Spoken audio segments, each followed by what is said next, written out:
para todo mundo, manda nos grupos do WhatsApp.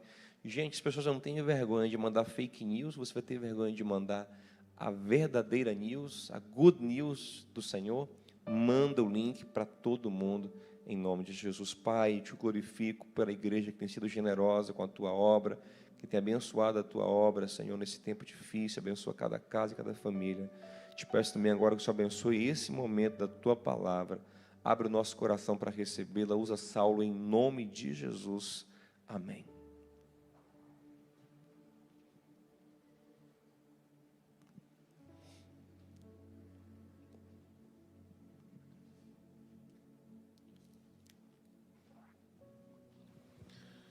Meus amados irmãos e amigos, nosso querido pastor Diogo os cumprimentou dando bom dia, porque já está perdido nos horários, mas eu dou devidamente o boa noite a todos. Também louvo ao Senhor pela vida de Lázaro. Marcou uma geração, marcou tantas pessoas. Esse louvor foi uma lembrança maravilhosa que nos permite guardar em memória, apesar da tristeza, da partida, da despedida, mas também a alegria por tantos momentos, pelo legado que ele deixa. A voz de Lázaro era marcante, era doce e rasgada ao mesmo tempo, era simples e impactante. Era meio paradoxal eu ouvir Lázaro com aquele brilho no olhar e com aquela verdade que ele explanava em tudo que cantava, em tudo que dizia. Lázaro tinha uma marca de um verdadeiro cristão. Eu até publiquei, quando soube da morte dele, no Instagram, que eu não concordava em muita coisa nas concepções teológicas dele, na visão política, o estilo de música dele nunca foi meu preferido, mas era impressionante como me alegrava ouvir Lázaro e como eu me pegava várias vezes cantando aquelas músicas, por uma simples razão, pela verdade que eu enxergava naquilo que ele cantava. Foi a primeira vez que eu ouvi Lázaro com aquele sorriso que ia de uma orelha até outra orelha, com os olhos marejados de água, cantando ainda bem que eu vou morar no céu. E você pensando em tantos lugares que Lázaro já tinha morado, em tantos altos e baixos que a vida dele já tinha enfrentado, aquela alegria em dizer ainda bem que o lugar onde eu vou morar é muito melhor do que tudo que eu já experimentei, aquilo renovou muito minhas forças no evangelho autêntico e de uma fé não fingida. Glória a Deus pela vida de Lázaro. E essa música muito bem entoada na voz das nossas chiquititas aqui, que hoje estavam devidamente fardadas, lindamente vestidas. Glória a Deus pelo legado que é deixado. Que bom que tivemos Lázaro do nosso lado. Queridos, Marcos capítulo 2, tem um texto que uma das curas que Jesus opera, que é um dos meus eventos favoritos no Novo Testamento, eu queria compartilhar com vocês. Marcos, capítulo 2, verso 1.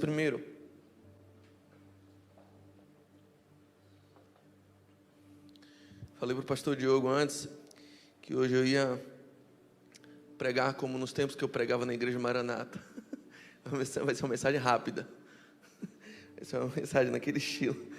A palavra é muito objetiva, muito direta, muito rápida. E eu queria compartilhar um pouquinho do nosso coração hoje. Entrando de novo em Cafarnaum, depois de alguns dias, souberam que ele estava em casa. E tantos foram os que se aglomeraram, que já não havia lugar nem à porta. E anunciava-lhes a palavra. Vieram trazer-lhe um paralítico, transportado por 4 homens. Como não pudessem aproximar-se por causa da multidão que se aglomerava, abriram um teto à altura do lugar onde ele se encontrava e, tendo feito um buraco, baixaram o leito em que jazia o paralítico. Jesus, vendo a fé deles, disse ao paralítico: Filho, teus pecados estão perdoados. Ora, alguns escribas que estavam lá sentados refletiam em seu coração: por que está falando assim? Ele blasfema. Quem pode perdoar pecados a não ser Deus? Jesus imediatamente percebeu em seu espírito que pensavam em seu íntimo e disse: por que pensais assim em vossos corações? O que é mais fácil dizer ao paralítico? Que os pecados são perdoados, ou dizer: levanta, toma o teu leito e anda? Pois bem, para que saibais que o Filho do Homem tem poder de perdoar pecados na terra, eu te ordeno, disse ao paralítico, levanta-te, toma o teu leito e vai para a tua casa. O paralítico levantou-se imediatamente carregando o leito, saiu diante de todos, de sorte que ficaram admirados e glorificaram a Deus, dizendo, nunca vimos coisa igual. Meus queridos, o primeiro cenário é de Jesus, provavelmente na residência que ele tinha em Cafarnaum, pregando, e muitas pessoas, de forma muito ordeira, de forma muito organizada, se aglomeravam para ouvi-lo. Era direito daquelas pessoas, elas estavam agindo corretamente.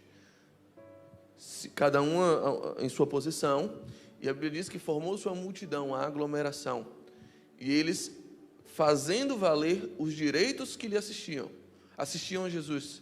Estavam ali sedentos, famintos e precisavam daquela reunião. Precisavam efetivamente ouvir Jesus de perto. Precisavam estar presencialmente uns com os outros. Nada daquilo estava errado. Estava correto. Só que, apesar de agir corretamente, aquele povo, por conta da aglomeração que se formou, por conta da multidão que se formou naquela casa, a Bíblia diz que havia pessoas do lado de fora que não conseguiam entrar. Em especial, a Bíblia fala de um paralítico que não tinha como, não tinha forças, não tinha estratégia, não tinha estrutura para vencer o bloqueio que aquela multidão fazia. E isso fazia com que ele não pudesse se aproximar de Jesus. Eu vou falar de forma muito objetiva e com muito amor no coração, com muita sensibilidade ao momento de polarização que o nosso país vive.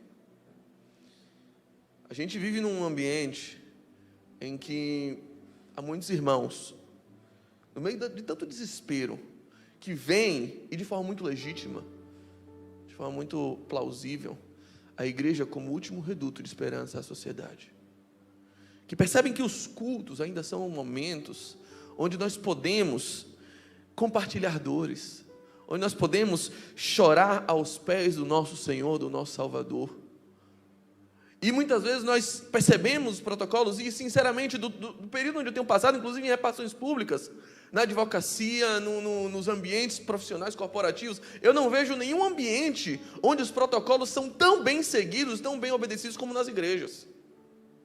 As igrejas onde eu fui, onde eu passei nesse período, inclusive a nossa, quem veio em nossos cultos presenciais, sabe como nós somos chatos.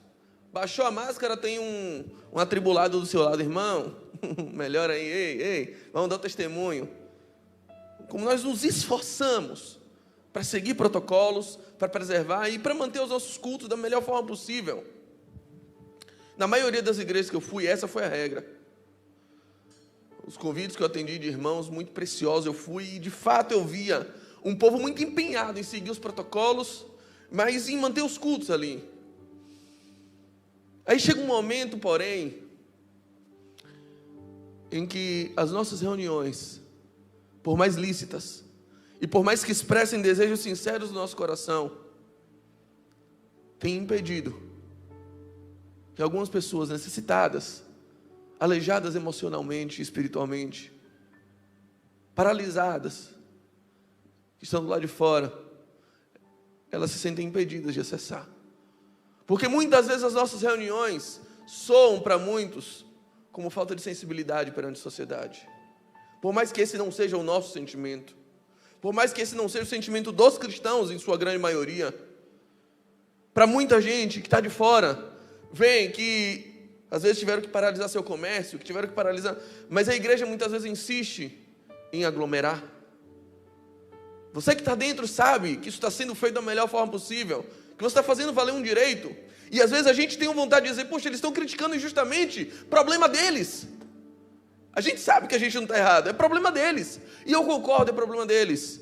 Mas uma das grandes capacitações que o Evangelho, que Jesus Cristo nos propõe, é a capacidade, é a aptidão, é o espírito de dizer ao excluído que o problema dele agora também é meu. Eu ouvi quando eu me formei em Direito, quando eu recebi a carteira da Ordem, eu ouvi um dos discursos mais belos que eu já ouvi na minha vida sobre o que é advocacia. Fui aprovado no exame da Ordem, e aí no dia que eu recebi, eu lembro que o presidente da Ordem fez um discurso, e ele definiu o que é advocacia. Ele disse que a advocacia é a arte de se apaixonar pela paixão alheia, se apaixonar pela paixão dos outros. Ou seja, de dizer para alguém que você ainda não conhecia, mas que agora está confiando em você, diz: fica tranquilo, esse problema não é mais seu, ele agora é meu, descanse porque eu vou resolver. E não é por acaso que a Bíblia chama tanto Jesus quanto o Espírito Santo de advogado. Que eles carregam essa missão, esse instinto, esse ímpeto dentro deles. E também não é por acaso que a Bíblia diz que o nosso objetivo, o nosso propósito é nos tornarmos semelhantes a Ele. Jesus nos dá a aptidão, nos dá a habilidade de podermos dizer ao mundo que os problemas deles também são nossos. De nos compadecer, por mais que estejamos no pleno exercício do nosso direito. De nos compadecermos dos aleijados que infelizmente estão sem acessar Jesus. Estão com sua visão bloqueada, porque em seus corações eles veem uma falta de sensibilidade da nossa parte. Muitas vezes o exercício da nossa fé, ele gera bloqueios para que outros venham. Sinceramente, a grande maioria dos meus amigos ateus, sim, eu tenho amigos ateus, porque Jesus orou ao Pai dele dizendo que não pedia que me tirasse do mundo, mas que me livrasse do mal. Então eu estou no mundo, vivendo no mundo, então eu tenho amigos do mundo, e alguns deles são ateus. Sinceramente, a grande maioria deles que eu converso, o problema deles não está com Deus, está com os cristãos. Por que você é ateu? Porque você não acredita em Deus? Porque eu vejo muita hipocrisia. Por quê? E de um certo modo, vamos lá, fazendo a nossa meia-culpa, não estou dizendo que eles estão certos, isso mesmo, não. Mas de um certo modo, em alguns pontos eles têm certa razão. Porque muitas vezes nós nos ocupamos mais em fazer valer os nossos direitos do que de nos apaixonar pela paixão e pelos problemas dos outros. A gente se ocupa mais em não mover 1 centímetro da nossa posição e fazer valer o nosso direito, às vezes o direito de culto, do que de simplesmente recuar um pouco, abrir caminho, abrir mão de nossos direitos para que abra caminho e outros aleijados se acheguem a Jesus. Esse foi o sentido. Era esse cenário físico que estava acontecendo aqui. Até que alguns, eu disse que 4 pessoas, pensaram fora da caixa e entenderam que evangelho não é só culto. Que evangelho é, sobretudo, a essência de anunciar uma boa notícia àquele que ainda não ouviu. É a arte e a aptidão de incluir o excluído. De levar palavra de salvação àquele que está paralisado espiritualmente. E aí aqueles homens saíram do culto para acolher um pecador, para acolher um paralítico. Pensaram fora da caixa, abriram um telhado, se esforçaram, colocaram ele perto de Jesus, a despeito da multidão. Apresentaram um evangelho que abre mão dos seus próprios direitos para se apaixonar pelos problemas dos outros. Colocando eles perto de Jesus, a Bíblia diz que Jesus viu a fé deles. É interessante, porque eu nunca vi uma fé na minha vida. Eu não sei se aquela fé era verde, era azul. Fé não se vê, gente, fé é invisível. A Bíblia diz que Jesus viu a fé deles. E, obviamente, parafraseando Tiago, o que Jesus viu não foi a fé, foi a fé deles em obras. Jesus viu as obras, e naquelas obras ele identificou que estava a fé. Jesus viu a atitude daquelas pessoas. Jesus viu uma fé que não se restringe apenas a um exercício do direito de crença. Jesus viu uma fé que se move em quebrar e partir o próprio coração e dividir o seu consolo, o seu afago com outras pessoas que estão absolutamente distantes. Ele viu uma fé que moveu aquelas pessoas a falar para o outro algo que você já ouviu, a alimentar o outro com o pão que você já comeu, a oferecer o ombro ao outro o ombro que um dia te consolou, a se preocupar com aquelas pessoas que estão escandalizadas com o evangelho, por mais que estejamos fazendo tudo certo. Jesus viu essa fé. Vendo essa fé, olhou para o homem e falou assim: seus pecados são perdoados, querido. A porta do céu, ainda bem que você vai morar no céu. Jesus diz isso para eles. Mas ali naquele ambiente havia pessoas que achavam que Jesus não podia fazer isso. Só quem pode fazer isso é Deus. E até então não havia prova evidente, cabal que ele era Deus. Espera aí, você não pode fazer isso. E no seu coração, eles diziam isso, mas que bom que Jesus conhece o nosso coração. Uma declaração no Instagram às vezes é mal interpretada, uma declaração no púlpito é mal interpretada, e os homens, eles nos julgam de acordo com as convicções deles. Mas que bom que Jesus conhece nosso coração. Que bom que Jesus nos julga com uma régua justa. Que bom que Jesus nos acolhe apesar dos nossos erros. E o coração daqueles homens estava cheio de críticas. E sinceramente a palavra da ordem, num mundo tão polarizado, e num país tão polarizado como a gente vive hoje, é: meu irmão, mande os críticos para o inferno. As favas com as críticas. Esqueça, não ouça os críticos. Jesus nos ensina outra coisa. Porque a Bíblia diz assim, que Jesus, sabendo do coração dos críticos, e sabendo que Jesus estava fazendo a melhor de todas as obras, Jesus estava curando da pior chaga que um homem pode sofrer, que é o pecado. Jesus estava perdoando pecados e as pessoas criticando. Jesus conhecia isso e podia dizer: vai procurar o que fazer, rapaz, vai lavar um tanque de roupa, estou aqui perdoando pecados, vocês ficam embarreirando meu baba? Jesus podia fazer isso. Vamos procurar o que fazer, vamos tomar banho. Mas não. Jesus chama eles e diz: vem cá, o que é mais fácil fazer? Perdoados são os seus pecados? Ou diz assim: levanta, toma o teu leito e anda? Olha a pergunta capciosa. Porque na boa, é mais fácil dizer: perdoados são os seus pecados. Porque publicamente eu não sei se tá perdoado ou não. Dizer: levanta, toma teu leito e anda, e o camarada não levantar é difícil. Um evangelho que repercute em obras práticas e transformações de vida é mais difícil de ser vivido do que um evangelho baseado apenas em declarações. É mais fácil declarar ao IBGE que você é crente do que efetivamente se comportar como um crente e promover ações que transformam e que mudam a vida de outras pessoas que não só você. É mais fácil. Aí Jesus diz assim: deixa a pergunta no ar. O que é mais fácil? Mas eu vou fazer uma coisa. Eu amo o pecador excluído. Eu amo o camarada que está do lado de fora, sem acesso. Eu amo ele e eu faço tudo para incluir. Mas eu também amo o crítico incluído. Eu também amo o religioso. Eu também amo aquele que está com boa intenção aqui dentro e que está querendo, por zelo pela teologia e pela sã doutrina, às vezes criticando tudo. Eu amo você também. Então, para que você saiba que o Filho do Homem é Deus, é Senhor, inclusive para perdoar os seus pecados, eu vou fazer um milagre só por você. Não é por ele não. Esse pobre paralítico sabe que a obra principal que eu tinha que fazer na vida dele, eu já fiz. Porque você pode ir para o inferno cheio de dinheiro, com seu corpo de crossfiteiro funcionando muito bem.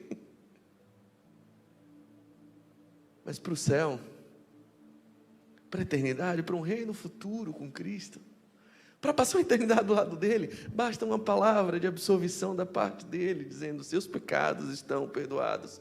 A culpa que era sua eu carrego, a dívida que era sua eu pago.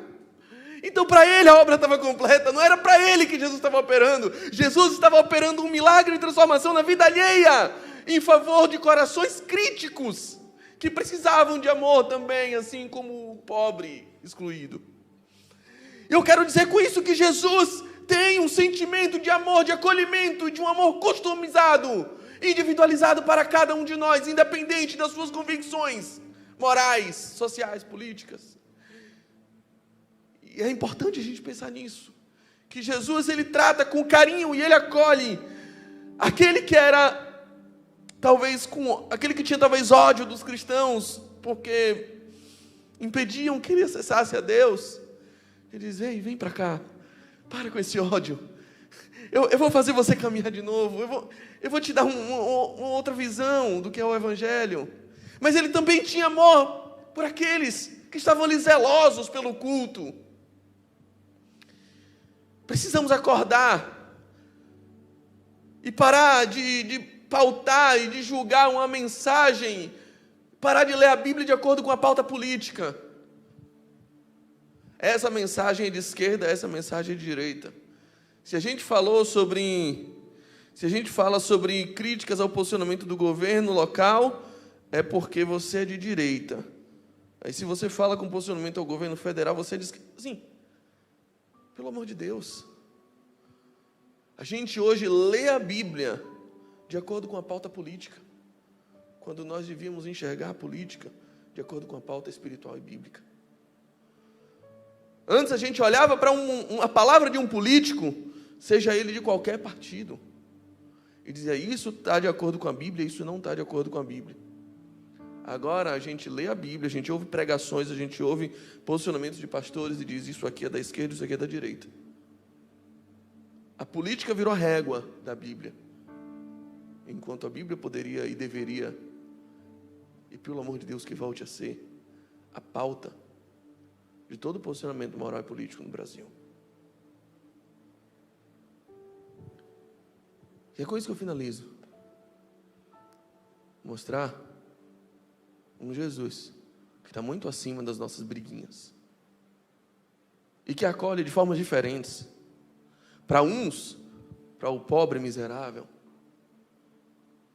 para o paralisado espiritualmente, ele representa uma palavra direta de absolvição, de integração, de diferenciação, de perdão de pecados, que salva a alma daquele que está afogado em seus próprios pecados.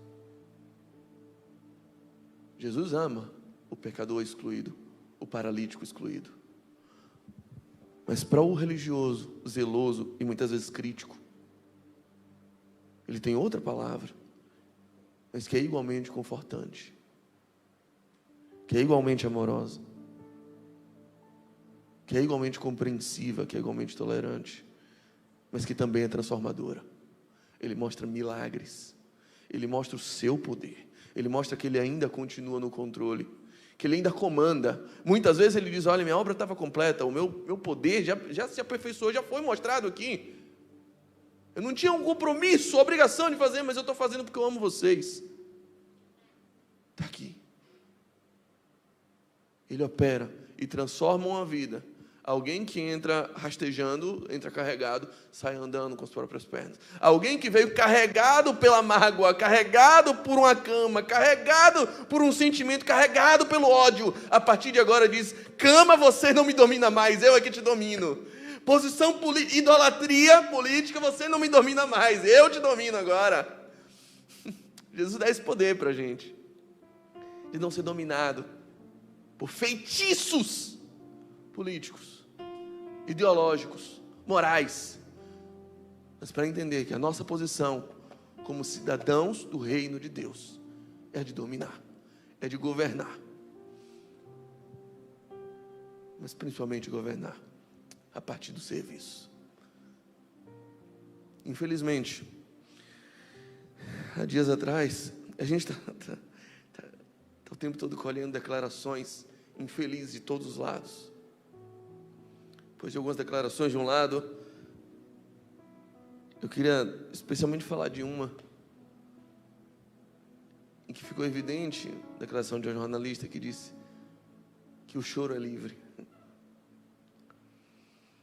E eu pensando nisso, pensei dentro de mim e constatei, poxa, glória a Deus, ainda bem que o choro é livre.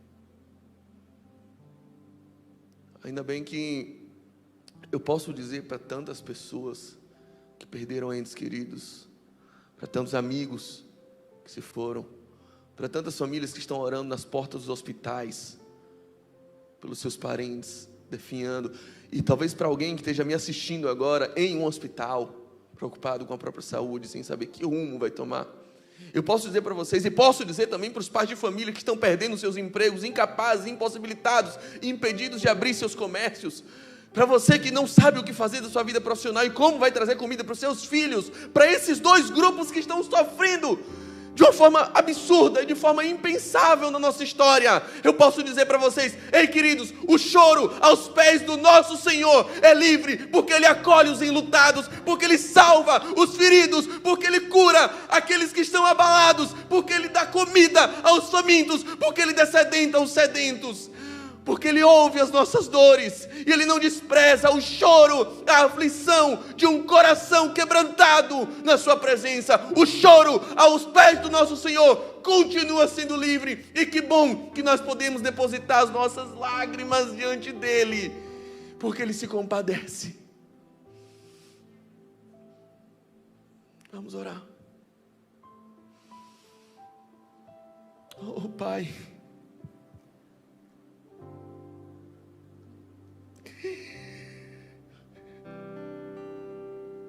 o nosso coração arde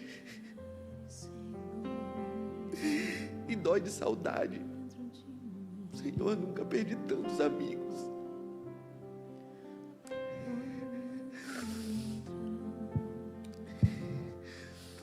Os amigos que o coronavírus levou.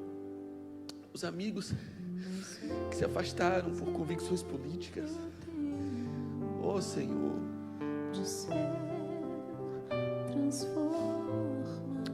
mas muito obrigado porque o choro é livre. Obrigado por acolher nossas lágrimas. Obrigado pela esperança de que em breve toda lágrima será enxugada. Obrigado pelo Cristo que ama os excluídos, que não despreza os incluídos, que ama os ateus e acolhe os crentes. Obrigado, Senhor, por esse Deus que não despreza a nossa dor, que não faz pouco caso, que não chama o nosso choro de mimimi. Obrigado por esse Deus, e compreende o que mais ninguém entende, e que nos dá um coração igual ao teu. Por isso oramos em nome do Senhor Jesus. Amém.